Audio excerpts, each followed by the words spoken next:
Hey everybody, high performance life strategist Glenn Hattem here with the Amplify Life podcast, and I'm here with my girlfriend Kristen Brickl, who's going to be interviewing me today, and this should be a fun ride for everybody, so enjoy. So Glenn, you are doing the Great World Race, which everybody by now probably knows is 7 marathons in 7 days on 7 continents, which is a massive undertaking. And the people want to know what it is that drew you, not conceptually, like, oh, that looks cool, but I want to hear about like what for you internally called you to sign on to do something this wildly magnanimous. Stretch goal. Actually, more than a stretch. A wanting to experience a higher version of myself, wanting to be able to serve others at a higher level, wanting to experience life at a higher level, wanting to, it comes from like this wanting desire, right? There's a desire within me to experience myself in a different way, and others to experience and reflect back to me a more authentic aspect of the nature of me that wants to be expressed in a deeper, more profound way. Okay. And how have you been mentally and emotionally preparing for this? Because the physical stuff is easy. Yeah, I decided to do this thing with about 5 weeks. 5 weeks of not just training for one marathon, but for 7. As she mentioned, 777, a lot of sevens. I'm going to be 7 continents, 7 days, 7 marathons. And normal people would do one marathon, maybe train for 6 months for. And I just came out of doing a 103-mile run and was pretty rocked from that experience, which only had a few weeks to train for that. This journey right now is one leap after another, figuring it out. I go to a variety of different resources online and other expert coaches. And what I found is I've had to figure out how to do this my way. And a lot of trusting myself, my own intuition. Kristen being an intuition expert, I also have intuition. We all have intuition, and so tapping in deeper into that self-trust and knowing as I stumble through a wide range of obstacles. There's been, as you've experienced, mentally, physically, yeah, emotionally, like all different kinds of obstacles. Yes. Yeah. How has, and if you don't feel comfortable sharing this, that's fine, but is there anything you want to say in terms of your spirituality supporting you in this journey? Because I know that as a coach and somebody who works with high-level people who are ready for major transformation in their life, that you're starting to speak more and more about the importance of a foundation in their spirituality. And that is so important when we think about a change process. So for you, is there anything you'd want to speak on or share about in terms of your spiritual journey with this? It's definitely a deepening relationship with God. This is a very intimate journey and conversation within myself and with Spirit that's unique to me.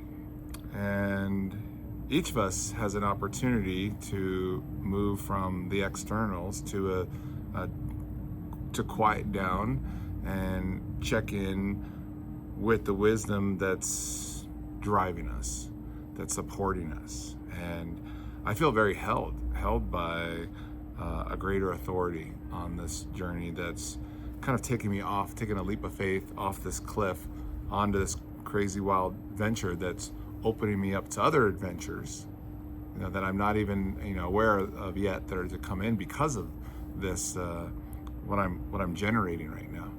And so the spiritual path for me is what it's really all about.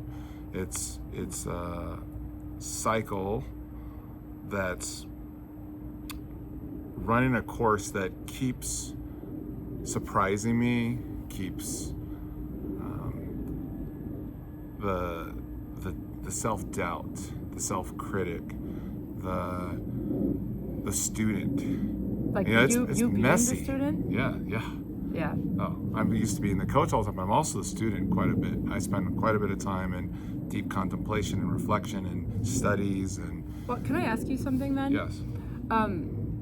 So I work in the personal growth and development world as well, and I work with women in midlife, and there are definitely certain hallmarks of midlife that I think women must go through, and it really is a time of deciding what's still very important and what are we letting go of, what are we reclaiming or maybe even claiming for the first time. You're 52, and I hope that's okay that I share that. And I'm wondering I've been about... telling everybody I'm 60, so everyone's like, I gotta buy his book. So, but I'd love to hear from the perspective of, being a 52-year-old man and you're in midlife. What are you learning about this developmental stage of life in terms of what are you letting go of? What are you claiming in this process? How important is it for a man to do that in midlife? Yeah, It's kind of a lot of questions. I reference a lot with a lot of my clients. There's a book by Bob Buford who talks about halftime, and that the first half of life we focus quite a bit on our identity structure, which comes probably out of childhood traumas and the messages we received of who we are. And as we get older, we start to discover, hey, maybe some of that's malarkey, and we start to develop and adopt new aspects of our identity. And you might think being an ultra athlete, doing these crazy things, that I want to identify with these things, but it's really not about that. It's really about hollowing myself out and removing the identity structure so that I can show up more empty this vessel out, so that God and Spirit can come through me. And that way, when I work with folks or I come in contact with anybody on the street, at the coffee shop, that they get to hear truth spoken through me. They get to experience a more pure, clean experience than something filtered through old limitations. Okay. And how important do you think it is to wake up in midlife and really take on a challenge like this? However that would look for somebody, but the transformation process somebody goes through in taking on such a feat like this, how important is it, do you think, to our fulfillment in life, and especially in midlife, because so much of midlife is managing and maintaining and wash, rinse, repeat, and let's renovate the kitchen. So how important is it, do you think, especially as a man in midlife? I can only speak for myself and the men that I've come in contact with throughout the years. Men are forged in fire, and the greater the adversity, the greater the growth.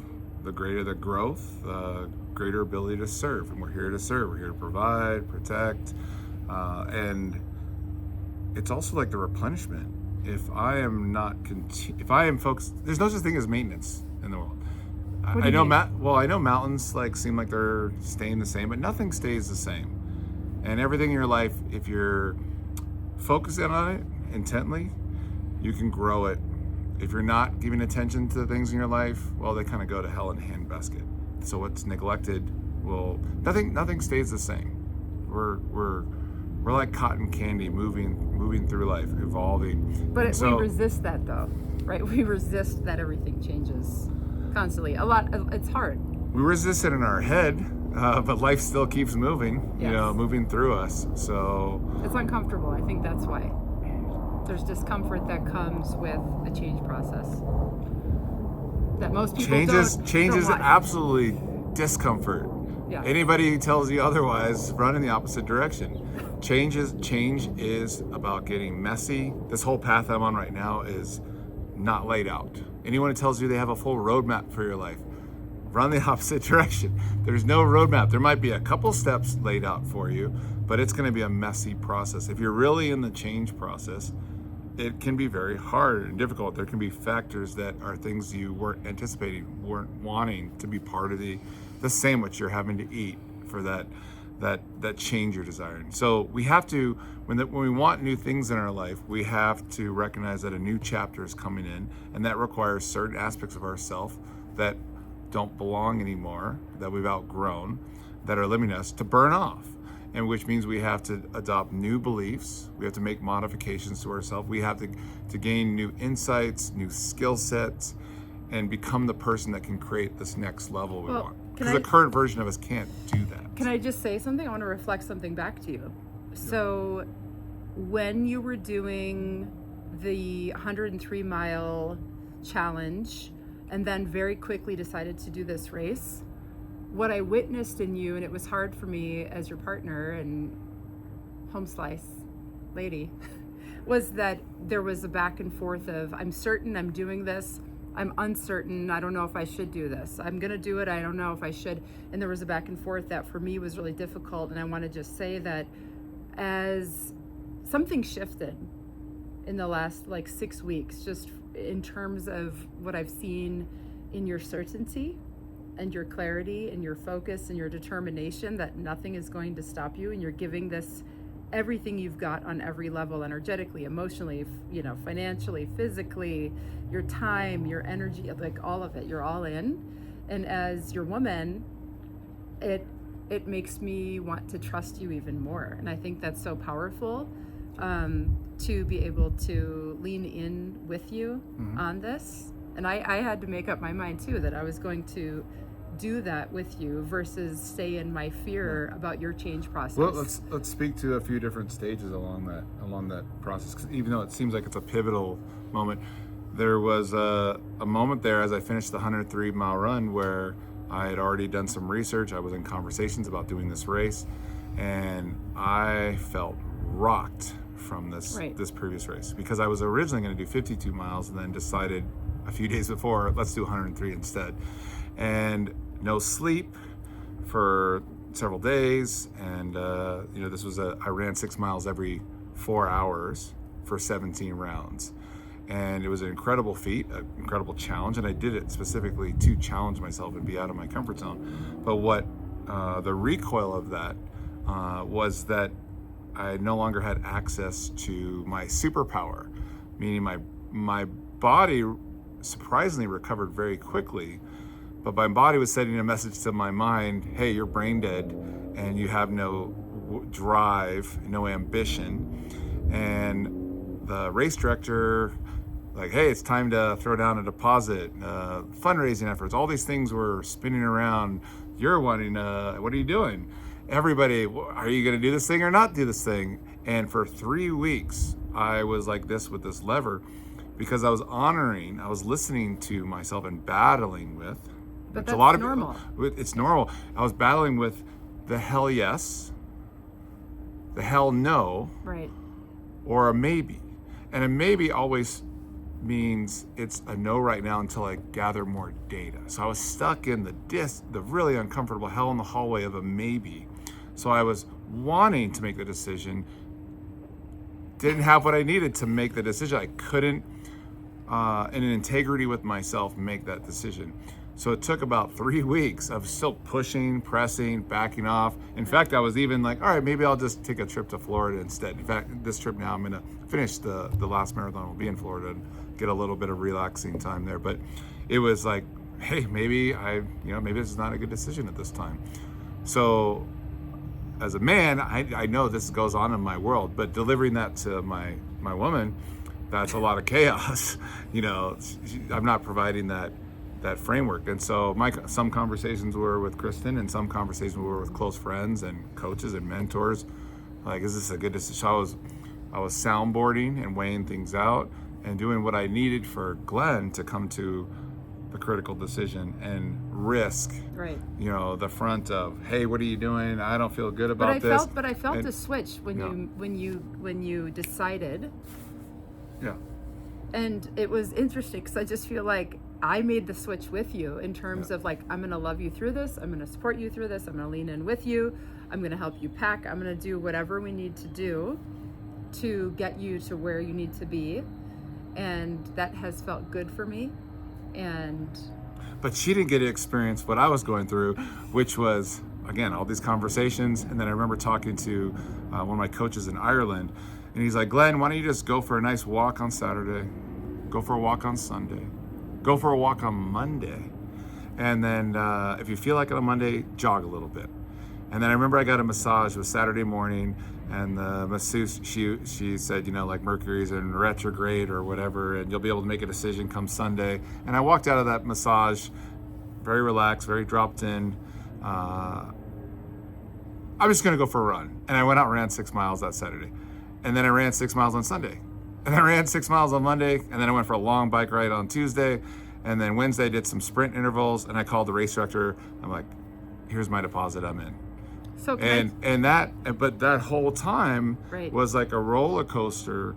And then all of a sudden the stars lined up for the pieces I needed. I felt like in all honesty, I felt like, oh my gosh, my stubborn superpower, like that was what it was going to require to train up for this and then do the event, was coming back online. It wasn't fully back online. I didn't have the full force of myself, but there was the hint of, there I am. Well, and I just want to name that what you just said is really important in a change process. It's that you moved from motivation into action. You went from contemplation to feeling more motivated, but then you decided to take action, and you haven't looked back since. And so doesn't mean I still didn't have moments where doubts come up. Absolutely, and that's there's normal. a discernment of like, is this a good decision? But parts of the decision making process. But I think it's helpful for everybody who's listening to understand, though, in these change processes and when we make a commitment, that even imperfect action is better than no action at all. And it's been completely imperfect action. And it's been totally imperfect. Yeah. But we all love you and support you anyway. And so we're all really excited to see how this is going to go for you. And when you decide cheering to do something, by the way, that's when all the obstacles show up.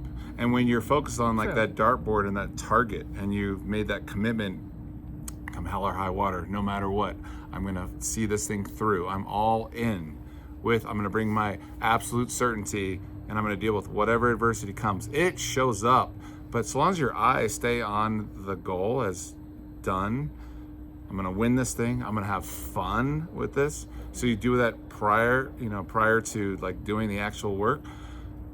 Those obstacles aren't really obstacles. I had so many obstacles, from feet injury issues which is because of my commitment. Those things should have stopped anyone who wasn't committed. Right. All in commitment. And I've been able to overcome those adversities one after another, and be very proactive and accomplish things in record time and move past things that would just stop any normal person. Right, and so I like a superpower is developed. Right, but I think it's just helpful to name that darkness always shows up where there is light.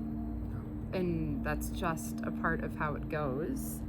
And to actually welcome that, like you're saying, in terms of those challenges and taking imperfect action through that, to return as quickly as possible to your commitment, to the light of that commitment, to your heart center, to your why, Right. and how you want to feel.